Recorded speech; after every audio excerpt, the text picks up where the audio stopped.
ওং নমঃ ভগবতে বাসুদেবায়।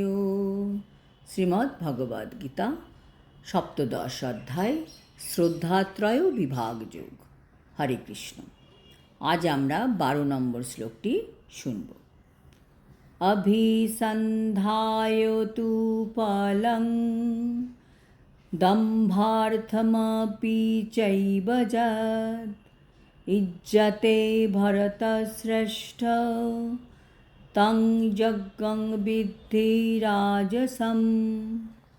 অনুবাদ: হে ভরতশ্রেষ্ঠ, ফল কামনা করে অথবা দম্ভ প্রকাশের উদ্দেশ্যে যে যজ্ঞ অনুষ্ঠিত হয় তাকে রাজসিক যজ্ঞ বলে জানবে। তাৎপর্য: ফল কামনা আর দম্ভ প্রকাশ এই দুটি আমাদের কখনো করা উচিত নয়। সেগুলি হয়ে যাবে রাজসিক যজ্ঞ।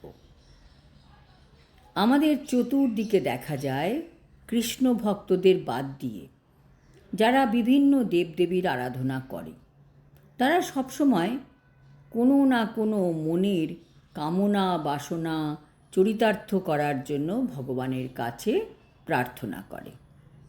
হয় স্বাস্থ্যের জন্য, সম্পত্তির জন্য, যে কোনো জাগতিক লাভের জন্য বা স্বর্গলোক কামনা করে ভগবানের তারা যজ্ঞ করে।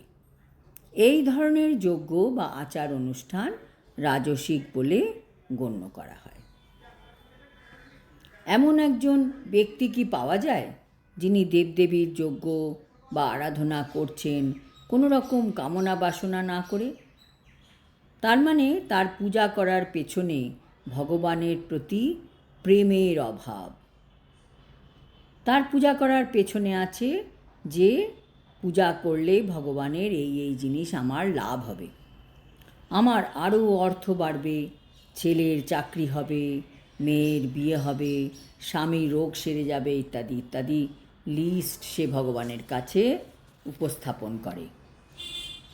কাজেই জড় জাগতিক ব্যক্তি যারা ভক্ত নয়, তারা যে যজ্ঞ করে তা হচ্ছে কামনা বাসনা আর আকাঙ্ক্ষা প্রাপ্তির জন্য।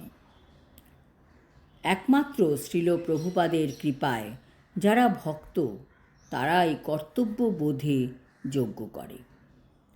তবে কি একদম প্রথম দিন থেকে ভক্ত এইরকম মনোভাবাপন্ন হতে পারে? না, তা নয়। শুরুতে ভক্তদের মধ্যেও কামনা বাসনা থাকে, কিন্তু ভগবান কৃষ্ণের এমন প্রভাব যে কিছুদিন পর তার মধ্যে আর এই সব কামনা বাসনা থাকে না। সে বুঝতে পারে যে ভগবানের কাছে আমাকে কি চাইতে হবে। ভগবান তো আমাদের মনের কথা জানেনি, তার কাছে আবার সেটা বলে চাওয়ার কি দরকার? আমরা ভক্তরা ভগবানের কাছে যতবার প্রণাম করি, প্রার্থনা করি, ততবার আমরা ভগবানের কাছে শুদ্ধ ভক্তি চাই যে ভগবান তুমি আমাকে শুদ্ধ ভক্তি দাও, যাতে আমি তোমার সেবা করে যেতে পারি, যাতে আজকের দিনটা আমি তোমার কাজে লাগাতে পারি। আজ এই পর্যন্ত। আগামী শ্লোকে ভগবান বলবেন যে তামসিক যজ্ঞ কীরকম হয় এবং তামসিক ব্যক্তিরা কী ধরনের যজ্ঞ করে। হরি ওম তৎসৎ। হরে কৃষ্ণ।